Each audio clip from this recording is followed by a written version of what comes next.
Hello, and welcome to Sound Effects 101 with David Ian, where we cover the basics of sound effects done in front of a live audience on stage with live microphones and live props. And in this section, we're going to cover basic footsteps. Now, the first thing you want to do footsteps is to have a good set of shoes. And what you want to make the steps sound crisper is you want to have a set of shoes that have good hard sole and heel, but make a different sound when you hit them together. So you have a heel sound and a toe sound. And that's the way people walk, with heel and toe. And you want to be able to get that rhythm and to get the sound of them walking. And so you want to hit the shoes together in front of the microphone in order to make the walking sound. You point the toes just a little bit away from each other and bring the heels together. And when you do that, then the toes will just follow and they'll hit together as well. And so you hit them together, but that's not how people walk, is it? No, they do it more like this.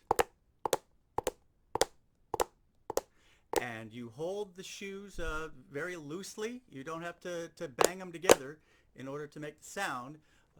You hold them very easily, and so when you hit the heel, the toe just naturally hits each other in a natural sound. So it sounds like this.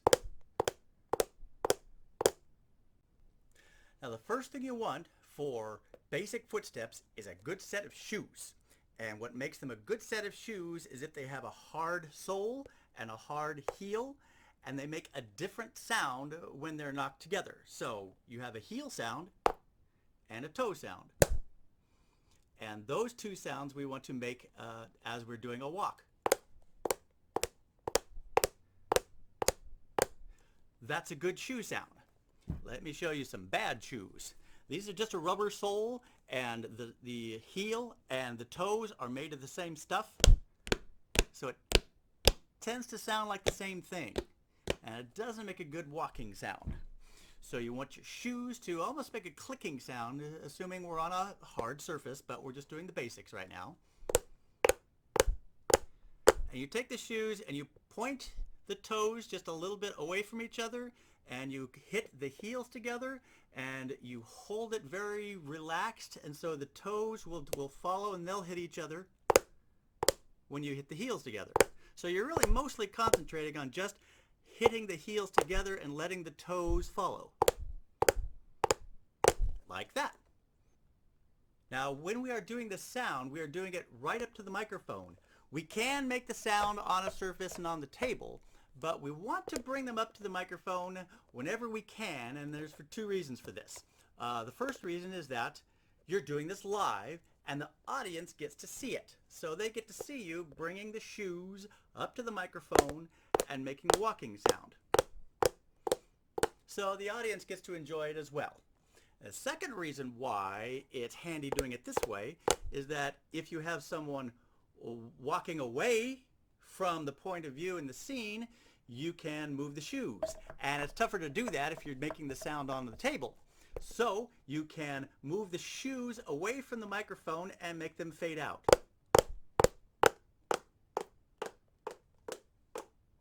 And you want to make the same sound, just move it away from the microphone. Don't try to soften it up as you're going away as well. Just make the same sound, but physically move it away from the microphone.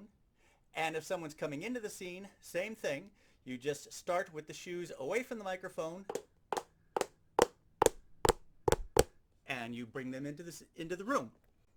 Now, one little trick when someone is, say, walking into a room and stopping is that you don't just stop the rhythm because someone's foot is still hanging in the air, or they've stopped and they're standing in a stride like this, and people don't do that. And the mind picks that up, and it makes them uncomfortable if you leave them hanging like that. So you give a little half step when they've stopped, so it sounds like this. And now they know that the person is standing there with their feet apart from each other. Female shoes are just about the same as men's shoes. They make a very distinctive sound, and you can almost always find a good set of heels that will make sounds because the heel is much different than the toe. They always sound really good. Except sometimes stiletto heels are a little hard to hit together. So if you're just starting out, you might want to get some shoes with some bigger heels just to get in practice. But it's basically the same. There are a little bit of differences when we get into running, and I'll get into that in just a little bit. But for female shoes, heels especially, they make about the same sort of thing, and you do the same sort of rhythm, and you do the same sort of thing where you just hold them gently, knock the heels together, and let the toes follow. Okay? You may be called upon to do walking upstairs, and that's a little bit different because people walk differently when they go upstairs. And so that's why we want to use a surface that's here on the table.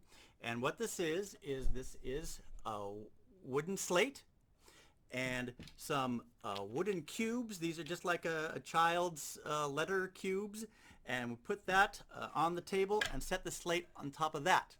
The reason why we do that is it puts some air in between the wooden board and the table, and that creates sound resonance that you can hear.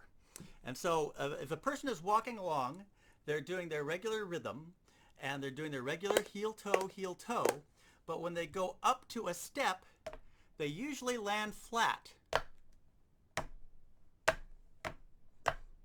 So when they walk up steps, it's different than the heel, toe rhythm. And when they're coming down steps, usually the toe will hit first. So you can tell when someone is coming downstairs or if they're going upstairs.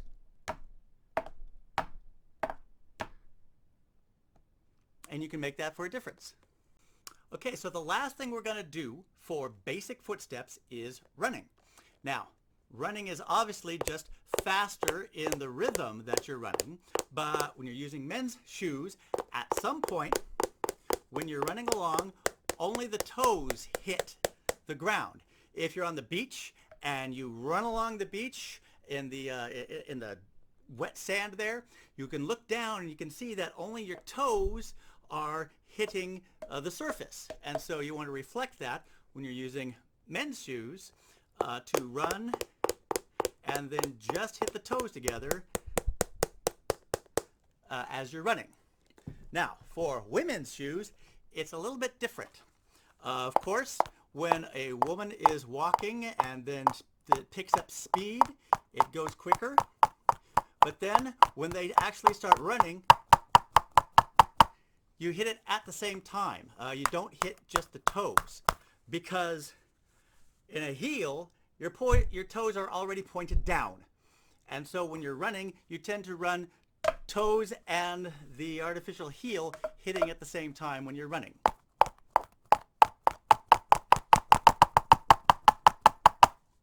Like that. Okay, so that's our basic footsteps for Sound Effects 101. And remember to get yourself a good set of shoes with a good hard sole and heel with different sounds. Heel, toe, hit the heels together and let the toes follow. Get your rhythm that sounds like someone walking. You can walk away from the microphone, or you can walk towards the microphone. You can walk up steps, going up, flat, coming down with the toes first, and then you can start running fast and hit your toes. And that's it for basic footsteps. We'll be covering some other sections for Sound Effects 101, but until then, I'm David Ian.